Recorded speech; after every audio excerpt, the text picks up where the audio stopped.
सण हा सौभाग्याचा, सण हा आनंदाचा. तुम्हा सगळ्यांना माझ्याकडून वटपौर्णिमेच्या खूप खूप खूप साऱ्या शुभेच्छा.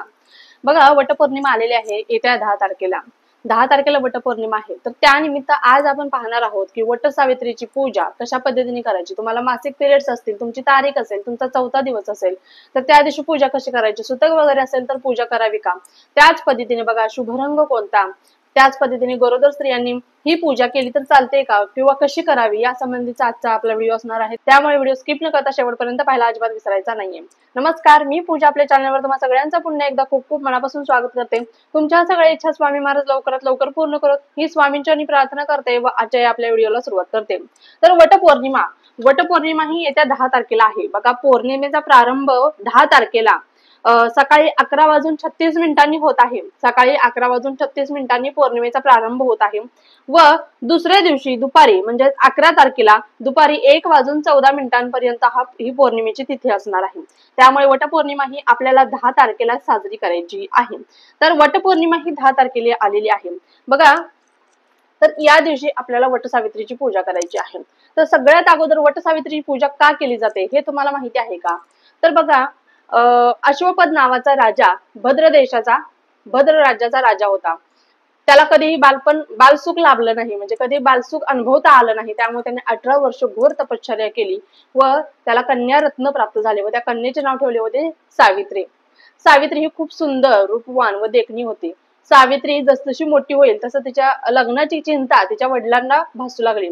खूप प्रयत्न करून देखील तिच्या योग्य वर त्यांना मिळत नव्हता. म्हणून त्याची जबाबदारी त्यांनी स्वतः सावित्रीवरती सोपवली व सांगितलं की स्वतः तूच वर शोधून आण. त्यावेळेस सावित्री वर शोधण्यासाठी ज्यावेळेस जंगलात गेली त्यावेळेस तिला तिथे सत्यवान भेटला. सत्यवान हा तिचा पती म्हणून तिने स्वीकार केला. पण नारद मुनींनी अश्वपती राजाला ज्यावेळेस सांगितले की सत्यवान हा अल्पायुषी आहे, म्हणजे त्याचं आयुष्य खूप कमी आहे, 1 वर्ष त्याचं आयुष्य आहे. त्यावेळेस तिच्या पतींनी, जो अश्वपद राजा आहे, त्यांनी सावित्रीला खूप विनंत्या केल्या, हातपाय जोडले, पण सावित्री आपल्या धर्मापासून हटली नाही. तिनं आपलं वचन सोडलं नाही. आपल्याला हाच वर म्हणून हवा आहे म्हणून तिनं असं सांगितलं.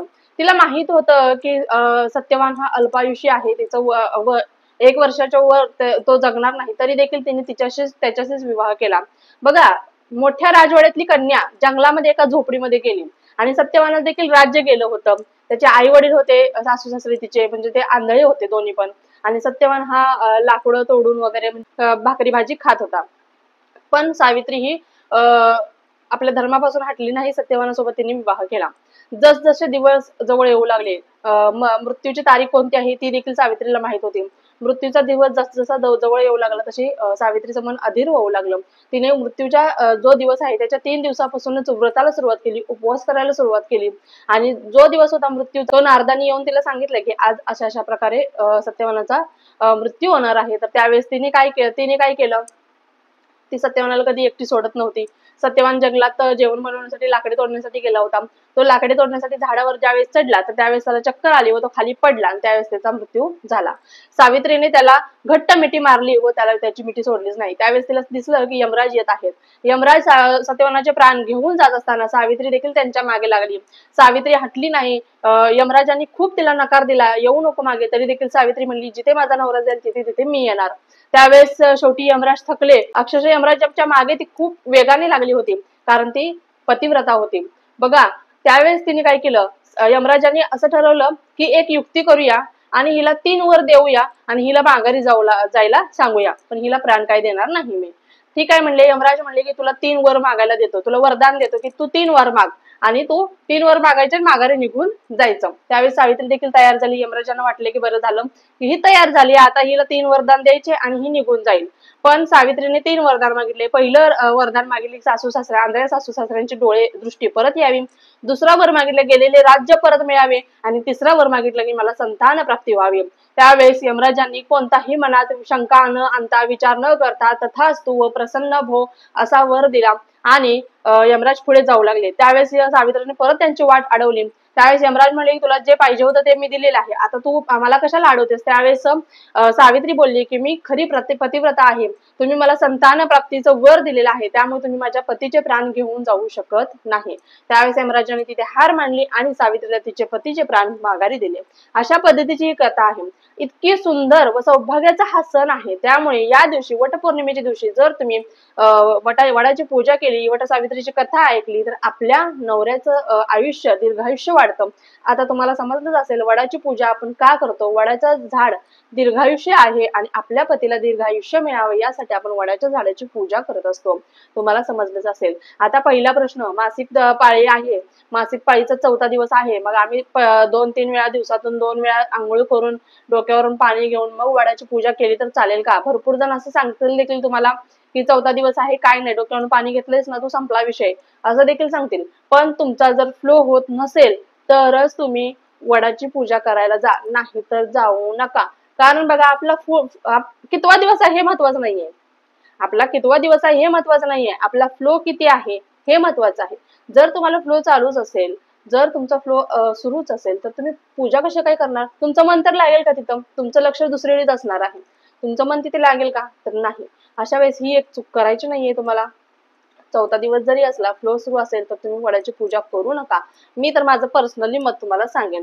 त्याच पद्धतीने बघा आम्हाला ते 2रा-3रा दिवस आहे, मग आम्ही काय करू, आम्ही पूजा कशी करू. तर तुम्ही या दिवशी तुमच्या घरातील तुमची सासूबाई असेल, तुमची जाऊबाई असेल, त्यांचा उपवास असतो, तुम्ही देखील उपवास ठेवायचा. त्या ज्यावेळेस पूजा करायला जातील त्यावेळेस कथा वाचतील, त्यावेळेस फक्त कथा ऐका तुम्ही आणि त्यांच्या सोबतच मनोमन यमराजांची प्रार्थना करायची आहे. त्यांना सांगायचं आहे की माझ्या पतीला दीर्घायुष्य लाभू दे म्हणून मनोमन तुम्ही पूजा केल्यागत करायचं आणि तुमचा उपवास नंतर त्यांच्या सोबतच सोडायचा आहे.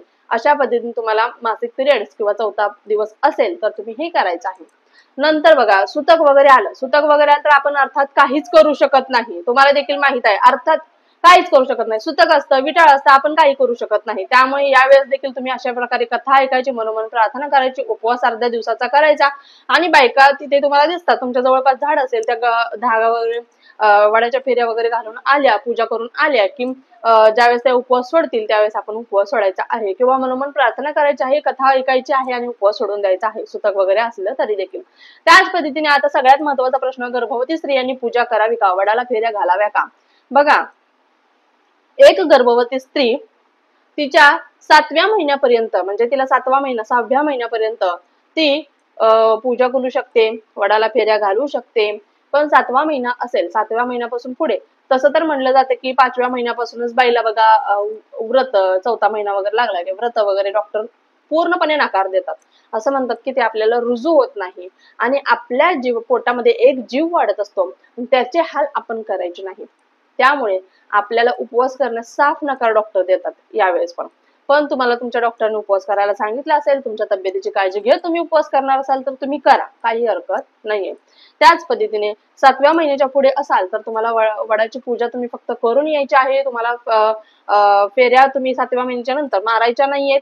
त्याच पद्धतीने कोणाची देखील ओटी भरायची नाहीये. गर्भवती स्त्रीने कोणाचीही ओटी भरायची नाही, एवढं लक्षात घ्या.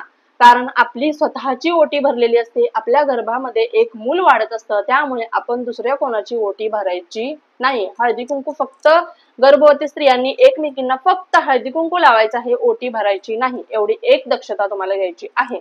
7व्या महिन्यापर्यंत तुम्ही फेऱ्या मारू शकता, त्यानंतर तुम्ही 7वा महिना सुरू असेल तर तुम्ही फेऱ्या मारायच्या नाहीत, एवढं एक लक्षात घ्यायचं आहे. फक्त वडाची पूजा करून यायची आहे आणि मनोमन तुम्ही कथा वगैरे ऐकायची आहे आणि उपवास सोडायचा आहे. अशा पद्धतीने तुम्ही व्रत गर्भवती स्त्रियांनी करू शकता.